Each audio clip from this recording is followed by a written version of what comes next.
Bonjour à toi. Alors, aujourd'hui, je te présente ma capsule sur la décomposition de nombres. Donc, je vais te montrer en différentes façons comment décomposer un nombre. Attention, une décomposition de nombres, finalement, c'est comme si tu faisais un calcul mathématique. Si tu additionnes, tu calcules toute ta décomposition, tu devrais arriver à un résultat qui est le nombre demandé. Par exemple, mon nombre à décomposer aujourd'hui est 285 427. Je t'ai préparé quelques exemples et tu vas voir que chacun de mes exemples, si j'additionne, je fais le calcul, je vais toujours arriver à mon nombre 285 427. Voici les deux premières façons que je te présente. Donc, la première façon, c'est que j'écris 200 000 plus 80 000 plus 5 000 plus 400 plus 20 plus 7. Donc, je suis allée avec des différentes positions avec les valeurs de position. Alors, si je fais mon calcul, c'est sûr que j'arriverai à 285 427.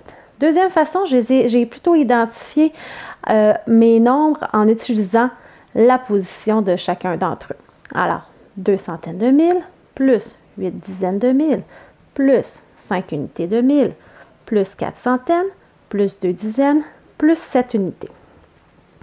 Je te présente deux autres façons de décomposer. J'ai utilisé pour le premier exemple la multiplication. Alors, je mets mes parenthèses lorsque je termine ma multiplication et je mets mon addition entre chacune d'entre elles. 2 fois 100 000 plus 8 fois 10 000 plus 5 fois 1000 plus 4 fois 100 plus 2 fois 10 plus 7 fois 1. Encore une fois, si je fais mes multiplications et que j'additionne chacun de mes résultats, j'arriverai à 285 427. Une autre façon, plus courte, mais aussi efficace, 285 000 plus 420 plus 7. Il existe différentes façons de décomposer un nombre. L'important, je te rappelle, c'est que le résultat de ta décomposition doit égaler le nombre qu'on te demande.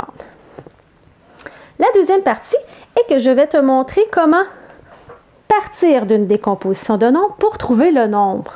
Alors, je n'ai pas de nombre, je n'ai seulement que sa décomposition. Et ici, j'ai un petit piège. Alors, on va travailler ça ensemble. Toujours pratique de te faire un tableau de numération pour bien être sûr de ton résultat. Si tu ne sais pas comment faire un tableau de numération, tu peux aller voir ma capsule qui parle du tableau de numération, comment te le bâtir.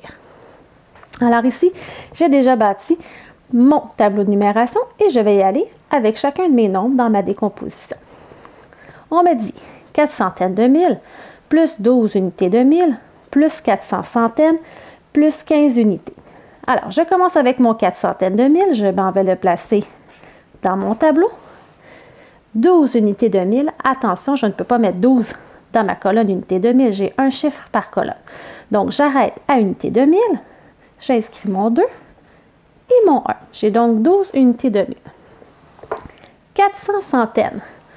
Oups, c'est ici mon piège. Alors, je peux mettre mon 0, mais ici, je ne peux pas mettre mon 0 et mon 4, j'ai déjà des nombres. Ce que je te suggère, c'est d'aller les placer en dessous.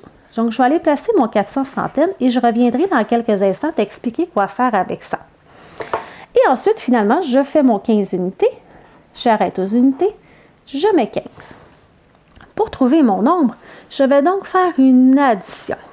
Donc, je vais additionner dans chacune de mes positions pour trouver finalement mon nombre. Alors, dans mes unités, j'ai 5 unités. Dans mes dizaines, j'en ai une. Dans ma colonne des centaines, j'ai le chiffre 0. Dans la colonne des unités de 1000, j'ai le chiffre 2. Ici, dans mes dizaines de mille, 1 plus 4, ça fait donc 5. Et les centaines de mille, j'ai 4. Finalement, j'ai découvert mon nombre qui est 452 015. Alors, j'espère que tu as apprécié ce petit truc et n'oublie pas d'aimer ma publication et de t'abonner à ma chaîne YouTube.